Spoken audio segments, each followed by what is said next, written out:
என்னங்கடி குடும்பமா வந்து அங்கே நார்னது பத்தாதுன்னு இங்கே வந்து எங்கள் மான மரியாதையெல்லாம் வாங்கலான்னு பார்க்குறீங்களா? தொலைச்சி பிடுவேன்னு சொல்லிவிட்டேன். ஒழுங்க மரியாதையெல்லாம் ஓடி போயிருங்க.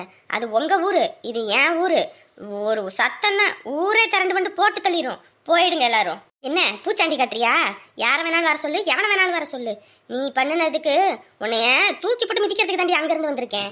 ஏ கௌசி, என்ன உங்க அம்மா அப்படியே இதா பேசிட்டு இருக்கு? ஒழுங்கு மரியாதையா பேசுற மாதிரி இருந்தா பேச சொல்லு. இல்லையா கூட்டிட்டு கிளம்பு. உங்களை விட எங்களுக்கும் பேச தெரியும். படிச்சிருக்கோன்றதுனால பொறுமையா போய்கிட்டு இருக்கோம். அப்படியாப்பா? படிச்சிருக்கீங்களாப்பா? அறிவு இருக்குதாப்பா? இங்க பாருங்க, உங்ககிட்ட நான் பேசுறதே இல்ல. என் வாழ்க்கையை கெடுத்ததே நீங்க தான். என்னது? நாங்க வாழ்க்கையை கெடுத்தோமா? பின்ன என்ன?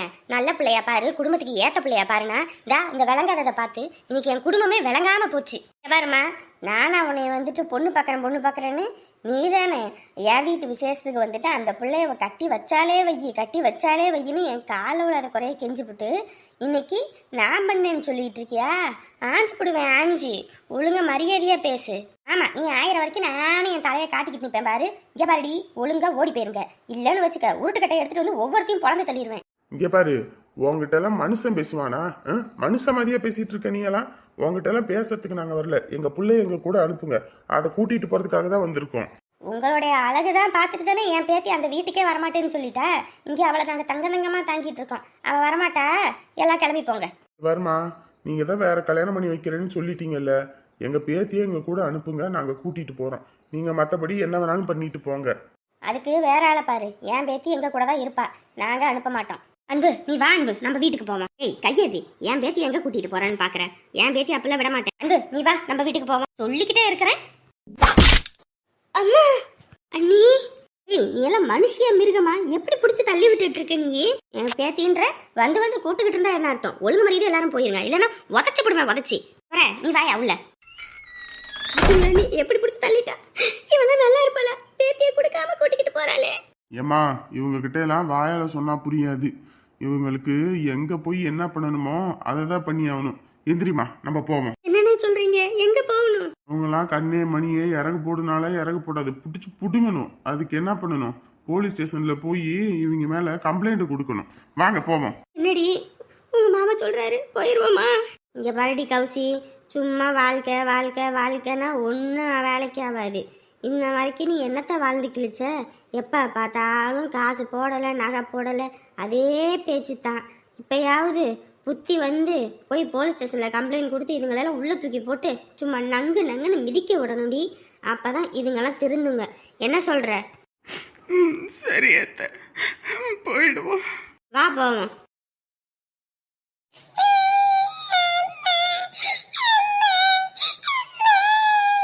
திமிரு பிடிச்சவளுங்க எப்படி வந்து பிள்ளைய கேட்குறாளுங்க பார்த்தியா? நம்ம இத்தனை நாள் வரைக்கும் பிள்ளைய பாதுகாப்பாக வளர்த்து என்னென்னலாம் பண்ணிக்கிட்டு இருக்கோம். இவளுக்கு பெரிய இவளுக மாதிரியும் பிள்ளைய கொடுக்கணுமா? பிள்ளைய ஏற்கனவே வளர்த்த லட்சணம் தான் தெரியாது. வரட்டும், தூக்கி போட்டு மிதிக்கிறேன். இப்போ கொடுத்தது கூட இல்லை, அதுக்கப்புறம் அந்த நெட்ட பணம் முன்னாடி வரட்டும், அப்படியே முதுகிழமை ஒரே தான் முறிச்சு போடுறேன். அம்மா, நீங்க சொல்லும்போது கூட இந்த குடும்பத்தை நான் என்னமோ நினைச்சோமா? சரியான குடும்பமா? இந்த குடும்பத்தை சும்மாவே விடக்கூடாது. எப்ப வந்தாலும் சரி வச்சு செஞ்சிடணும்.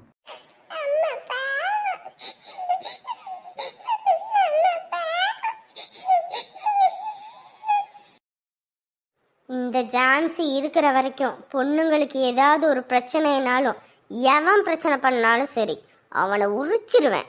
அது மட்டும் இல்லை, வரதட்சணை கேட்டுக்கிட்டோ இல்லை வேற ஏதாவது பேசிக்கிட்டு பொண்ணுங்களை கொடுமைப்படுத்தினாங்க அவங்களெல்லாம் நான் சும்மாவே விட மாட்டேன். ஏன்னா ஏற்கனவே என் லைஃப்பில் இந்த மாதிரி பல பேத்த பார்த்துருக்கேன். அதனால் அவன் யாராக இருந்தாலும் சரிம்மா, நீ உடனே வந்து கம்ப்ளைண்ட் மட்டும் எழுதி கொடு. அவன் யாராக இருந்தாலும் சரி, எங்கே இருந்தாலும் சரி, எந்த மூலையில் இருந்தாலும் சரி, உள்ளே வச்சு கும்மி எடுத்துட்றேன். வாங்கம்மா, உள்ள வாங்க. மாமா, இது தேவையா மாமா? என் கூட இல்லைனாலும் அன்பு குட்டி அவங்க கூடயாவது இருக்கட்டும் மாமா. என்னம்மா பேசிட்டு இருக்க? அவன் புள்ளையே கண்ணில் காட்ட விடாம எந்த அளவுக்கு பண்ணிட்டு இருக்கான். போதாத குறைக்கு தங்கச்சியும் கீழே தள்ளி விட்டு அந்த கிழவி என்னென்னலாம் பேசிடுச்சு. இங்கே பாருடி, நம்ம புள்ள நமக்கு வேணும்னா நம்ம தான் போய் பிரச்சனை பண்ணணும். இதுக்கப்புறமா அவளையெல்லாம் சும்மா விடக்கூடாது. என்னையே பிடிச்சி வெளியே தள்ளிவிட்டால அவளையெல்லாம் நான் சும்மாவே விட மாட்டேன். போலீஸ் ஸ்டேஷனுக்குள்ளே போய் கம்ப்ளைண்ட் பண்ணி அவளை நேரம் கிழிச்சு அவளை என்ன பண்ணுறேன்னு பாரு. ஏங்க, என்னதான் இருந்தாலும் கொஞ்சம் யோசிச்சு போய் போலீஸ்க்கெல்லாம் போகலாங்க. உடனே வேண்டாங்க, ஏதோ என் மனசுக்கு ஒரு மாதிரி இருக்குது. என்ன நீ இப்படி சொல்லிக்கிட்டு இருக்கீங்க நீங்க? இல்லை நீ இன்னைக்கு இல்லை என்னைக்காவது ஒரு நாள் துரை மனம் மாறி நம்ம கௌசி முக்கியம்னு சொல்லி வந்தா நீ போலீஸ் ஸ்டேஷன்லலாம் உள்ளே தூக்கி வச்சதானே அப்படின்னு சொல்லி ஒரு நாள் பேச்சே வந்துடும். அதான் யோசிக்கிறேன் கம்ப்ளைண்ட் கொடுக்கலாமா வேணாமான்னு. என்ன நீ இப்படி பேசிட்டு இருக்கீங்க? அதுங்ககிட்ட எல்லாம் பேசுகிற விதத்தில் தான் பேசணும். இல்லைன்னு வச்சுக்கோங்க இன்னும் தலைமையில ஏறி ஆடுங்க. இன்னொரு பிள்ளை வாழ்க்கையும் என்ன பண்ணுங்கன்னே தெரியாது காசுக்காக. அதனால இவங்கள மாதிரி ஆளுங்களெல்லாம் சும்மாவே விடக்கூடாது. வாங்க உள்ள, நானே கொடுக்குறேன். பிள்ளைய பெற்றவன் நான் இனி வருத்தப்பட போகிறதே கிடையாது. கட்டின மனைவியை ஒழுங்கா வச்சு வாழ்றதுக்கு முடியல, நீ எல்லாம் பேசுறியா? 10 வருஷத்துக்கு உன்னை உள்ள தள்ளி பாரு, உன்னை களி திங்க வைக்கிறேன். ஐயோ என்ன இப்படி அடிக்கிறாங்க, மாட்டு அடிக்கிற மாதிரி. Madam madam. யாருமா? யார் நீங்க? மேடம் கம்ப்ளைண்ட் கொடுக்கணும் மேடம். கம்ப்ளைண்ட் கொடுக்கணுமா? என்ன பிரச்சனை? மேடம் அங்க நிக்கிறாள் அவதான் மேடம் என் பொண்ணு கௌசி. அவளை ஒரு விலங்காதவனுக்கு கட்டி வச்சு அவ வாழ்க்கையே வீணா போச்சு மேடம். என்னம்மா சொல்றீங்க? ஆமா மேடம், அவன் புருஷங்கார இவன் இருக்கும்போது வேற ஒரு பொண்ணை கல்யாணம் பண்ணிட்டு நிச்சயமெல்லாம் பண்ணிட்டு வந்துட்டான் மேடம். அது கட்டின பொண்டாட்டி இருக்கும்போது நிச்சயம் பண்ணிட்டானா? டைவர்ஸ் கொடுத்தானா இல்லையா? இல்ல மேடம், இன்னும் கொடுக்கவே இல்லை. அதுக்குள்ளேயா மேடம்? ஓஹோ, இந்த ஜான்சி கிட்டே இந்த மாதிரியா? நீ முறைப்படி கம்ப்ளைண்ட் எழுதி கொடுமா. அவனை என்ன பண்றேன்னு மட்டும் பாரு. சரிங்க மேடம். அது மட்டும் இல்லை மேடம், எங்கள் பேத்தியும் கூட்டிகிட்டு போயிட்டாங்க மேடம். பிள்ளைய கேட்டதுக்கு என்னை அடித்து கீழே தள்ளிட்டாங்க மேடம். கீழே விழுந்துட்டேன் மேடம். என் பிள்ளைய அவன் மகளை பார்க்க கூட விட மாட்டேங்கிறாங்க மேடம்.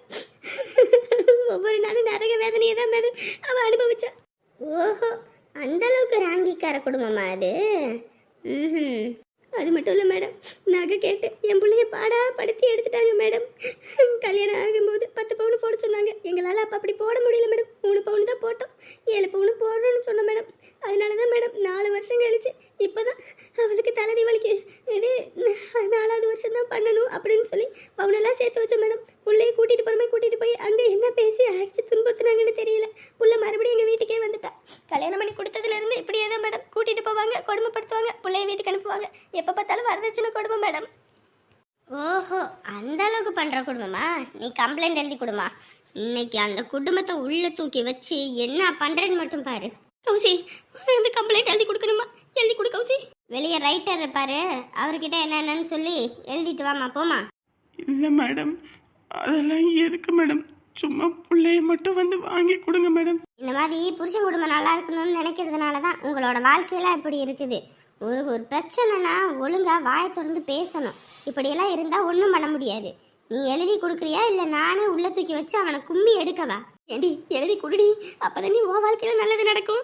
கௌசி வா, எழுதி கொடுப்போம். இங்கே பாருமா, உன்னை கல்யாணம் பண்ணினதுலேருந்து இப்போ வரைக்கும் என்னென்ன பிக்கல் புடுங்கல் என்னென்ன பண்ணுனுச்சு அந்த குடும்பம் மொத்தத்தையும் எழுதி கொடு. மொத்தத்தையும் எடுத்துட்றான் அந்த குடும்பத்தை. மறுபடி எதையும் மறந்துடாது. அந்த குடும்பம் பண்ணது, அந்த கிளவி பேசின பேச்சு, நம்மளை அசிங்கமாக இது பண்ணுது, எல்லாத்தையும் எழுது. இங்கே பாருங்கம்மா, நீங்கள் கம்ப்ளைண்ட் கொடுத்த உடனேயுமே நான் ஆக்ஷன் எடுப்பேன். அதுக்கப்புறம் பாவம் அந்த குடும்பம் விட்டுருங்க, நாங்கள் சுமூகமாக பேசிக்கிறோம் அப்படி இப்படின்றது என்கிட்ட பேசக்கூடாது, சரியா? இல்லை மேடம், அப்படியெல்லாம் பேச மாட்டோம் மேடம். பேச கொடுக்குற மாதிரி கொடுப்பீங்க, அதுக்கப்புறமேட்டுக்கு பாவங்க விட்டுருங்கன்னு சொன்னீங்கன்னா அப்புறம் உங்களை நான் உள்ளே தூக்கி போடுவேன், போய் கேஸ் கொடுத்தீங்கன்னு சொல்லி. என்ன நீ எப்படி சொல்கிறாங்க அண்ணி? போலீஸ் ஸ்டேஷன்லாம் வர்றதெல்லாம் ரொம்ப தப்பு நீ. ஐயோ, என்ன பண்ண போகிறேன்னே தெரியலையே.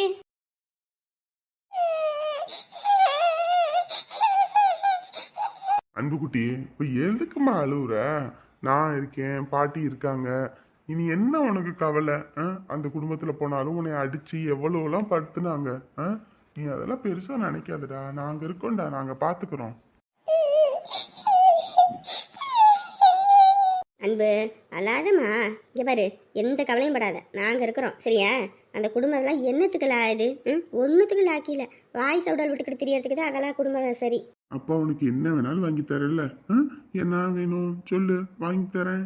ஏண்டா பேத்தி வீட்டிலே இருந்தா ஏதோ கொஞ்சம் அவங்க பேசினதெல்லாம் நினச்சி அழுதுகிட்டே இருப்பா. கடைகணிக்கு எதுவும் கூட்டிகிட்டு போய் பிடிச்சதெல்லாம் வாங்கி கொடு. சரிம்மா, அழக்கூடாதுடா. இங்கே பாரு, அப்பா இருக்கேன் பத்தியா? அப்பா இருக்கும்போது நீ எதுக்கு கவலைப்பட்டு இருக்க? அழக்கூடாது. அம்மா, எனக்கு வரும்போது முட்டாய் வேணும், 2 முட்டாயி. சரி, வரும்போது வாங்கிட்டு வரேன்.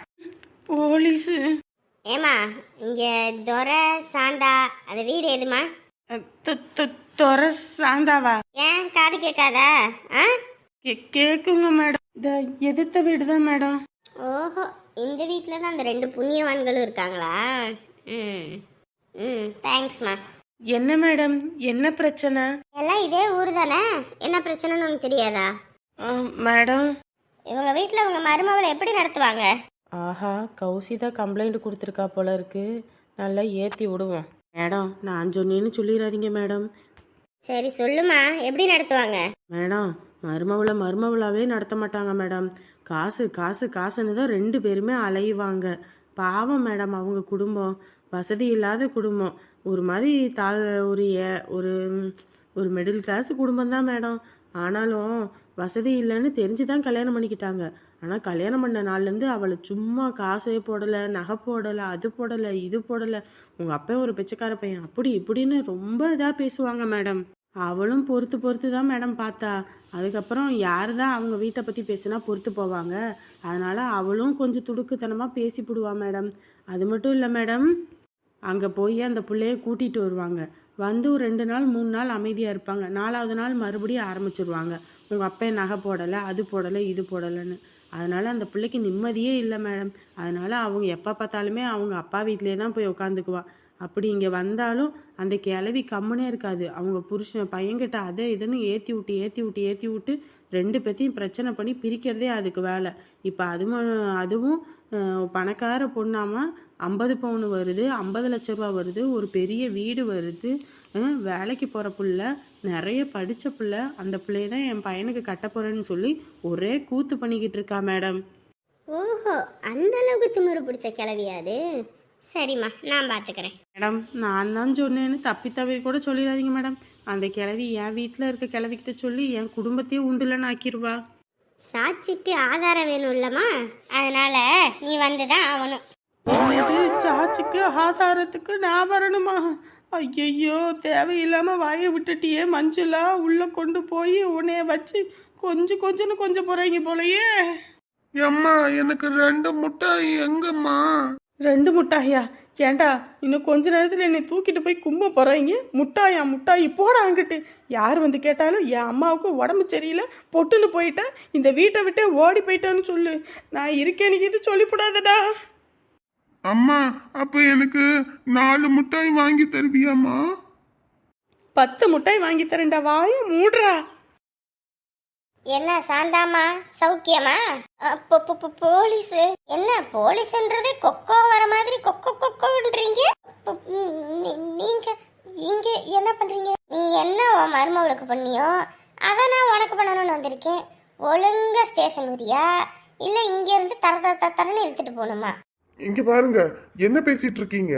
என்ன பேசுறேன்னு இப்ப புரியாது ராசா. ஸ்டேஷன் வா, உள்ள வச்சு கும்முல எல்லாம் புரியும். நீதான் படிச்ச மேதாவியாச்சே. பையனை விடுமா. பையன் மட்டும் இல்ல கிளவி, நீயும் தான் வந்தாகணும். ஒழுங்கு மரியாதை 2 பேரும் ஜீப்ல ஏறுங்க, இல்லைன்னா ஜீப் உங்க மேல ஏறும். சரியா? வாங்க. ஏங்க, என்ன பிரச்சனைன்னு தெரியாம நாங்க எப்படிங்க வர முடியும்? உன் பொண்டாட்டிய நீங்க எந்த லட்சணத்துல பாத்தீங்களோ அந்த லட்சணம் தான் இன்னைக்கு போலீஸ் ஸ்டேஷன் வரைக்கும் வந்திருக்குது. தூக்கி உள்ள வச்சு கும்மறத்துக்கு தாண்டா கூட்டிட்டு போறேன். வா மடிய. அப்படிலாம் வர முடியாது, என் பையனை விடுங்க. வரலன்னு வச்சுக்க, லத்திய கையோடு எடுத்துட்டு வந்திருக்கேன், அடிச்சு இழுத்துட்டு போவேன். அதுவும் இப்பயாவது ஜீப்பில் வச்சு கூட்டிட்டு போனேன், யாருக்கும் தெரியாம 4 செவத்துக்குள்ள முடிஞ்சு போயிடும். இல்லைன்னு வச்சுக்க, நடு ரோட்ல தரன்னு இழுத்துட்டு போவேன். எது வசதி? ஏங்க, நீங்க அராஜகம் பண்ணிட்டு இருக்கீங்க. நான் இப்பயே என் வக்கீல்கிட்ட பேசுறேன். நீ யார்கிட்ட வேணாலும் பேசு, அதை பத்தி எனக்கு கவலை கிடையாது. பொண்ணுங்களுக்கு ஒரு பிரச்சனைன்னா அந்த ஜான்சி துடிக்க ஆரம்பிச்சிருவா, அப்புறம் அதை நிறுத்த முடியாது. வாங்கடா, ஒழுங்கா மரியாதையா ஏறு, இல்லையா குச்சையே அடிக்க வைக்காத, ஏறு. இங்க பாருங்க, நீங்க அராஜகம் பண்ணிட்டு இருக்கீங்க. அவ பொய் சொல்லிட்டு இருக்கா. நான் இப்பயே என் வக்கீல் கிட்ட பேசணும். என் வக்கீல்கிட்ட பேசினாதான் நான் வருவேன். ஏய், வண்டியில ஏறுடா. பாருமா, நீ அராஜகம் பண்ணிட்டு இருக்க. நீ எல்லாம் நல்லாவே இருக்க மாட்டேன். நல்லா இருக்கனா நல்லா இல்லையான்னு இன்னும் கொஞ்ச நேரத்துல தெரியும். ஏறியா இல்லையா? அப்ப என்கிட்ட இதுங்க இந்த மாதிரி பேசுதுங்க. வீட்டுக்கு வந்த மருமவளை என்ன மாதிரி நடத்தி இருக்குங்க. உள்ள வச்சு அடிக்கிற அடியில இனிமே மருமவளை கொடுமைப்படுத்தணும்னு நினைக்க கூடாது. அப்பாடா, இப்போதான் நிம்மதியா இருக்கு. என்னை கூப்பிடல, நான் கூட நினச்சேன் என்னையும் தூக்கிட்டு போயிடுவாங்களோன்னு. ஹம்.